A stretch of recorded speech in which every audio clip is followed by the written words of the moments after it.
السلام علیکم ورحمۃ اللہ وبرکاتہ۔ امید ہے کہ تمام ساتھی خیر و عافیت سے ہوں گے، اور دعا ہے کہ اللہ رب العزت آپ تمام دوستوں کو یوں ہی خوشحال رکھے، آمین۔ آپ کا اس چینل فتاوی دارالعلوم دیوبند میں تہہ دل سے استقبال ہے۔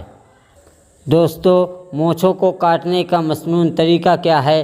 تو آؤ دوستو، ہم اس کے بارے میں دارالعلوم دیوبند کا فتویٰ دیکھ لیتے ہیں، سن لیتے ہیں اور جان لیتے ہیں کہ مونچھوں کو کاٹنے کا مسنون طریقہ کیا ہے۔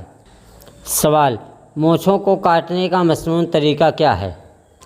جواب: بسم اللہ الرحمن الرحیم۔ بہتر یہ ہے کہ مونچھیں قینچی وغیرہ سے نکالی جائیں اور اتنی چھوٹی کر دی جائیں کہ موڑنے کے قریب محسوس ہوں۔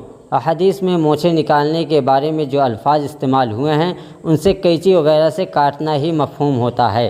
باقی استورہ اور بلیڈ سے صاف کرنا بھی جائز ہے، لیکن خلاف اولیٰ ہے، اس لیے کہ استورہ وغیرہ سے صاف کرنے سے متعلق بدعت اور سنت دونوں طرح کے اقوال ہیں، اور جو فعل سنت و بدعت کے درمیان دائر ہوں ان کو ترک کرنا ہی اولیٰ ہوتا ہے۔